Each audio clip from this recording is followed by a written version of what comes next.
आणि मनोज जरांगेंनी आज भुजबळांवरती सुद्धा काही आरोप केलेत। फडणवीसांना बाजूला करायचं, अजित पवारांना संपवायचं असा भुजबळांचा डाव असेल हा आरोप जरांगेंनी केलाय। हे दोनही नेते भुजबळांची साथ देत असल्यामुळे त्यांच्या विरोधात मराठा समाजात रोष आहे असंही जरांगे म्हणतात। त्यावर आपण कुणाच्याही सांगण्यावरनं बोलत नाही असंही स्पष्टीकरण जरांगेंनी दिलंय। त्याला संरक्षण पाहिजे, उगाच त्याला मोठं होऊन खोटं बोलून त्याचे केसेस त्याला मागे घ्यायचा, त्याला अडचणीतून बाजूला निघायचं। देवेंद्र फडणवीस साहेबाचा वापर करायचा, अजितदादाला संपून टाकायचं, असं त्याचा हळूहळू डाव असू शकतो हो। तेवढे राजकारण सगळ्याला तुडिलेलं आहे आत्तापर्यंत, त्यामुळे तो विचित्र माणूस आहे।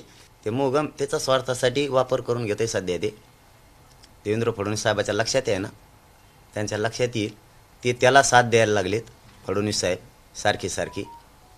अजितदादासुद्धा त्याला साथ द्यायला लागलेत पवार। त्यामुळं काय व्हायला लागले, मराठा समाजावर अन्याय व्हायला लागलाय आणि या दोघांच्या विरोधात रोष व्हायला लागलाय। की माझं वय 76, त्यातलं 35-36 वर्ष मी ओबीसी साठी काम करतोय। शिवसेना सुद्धा सोडली, इथेच नागपूरमध्ये मी 91 सालामध्ये मंडल आयोगावरून, त्यावेळेला फडणवीस आमदार सुद्धा नव्हते। त्याच्यानंतर 10 वर्षाने फडणवीस आमदार झाले।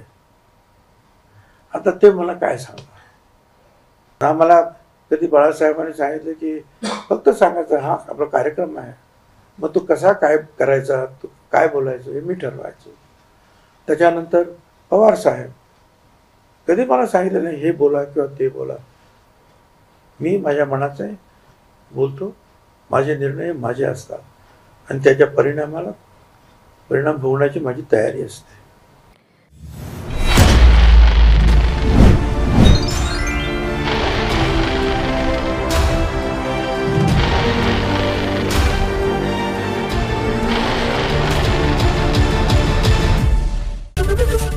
एबीपी माझा, उघडा डोळे बघा नीट।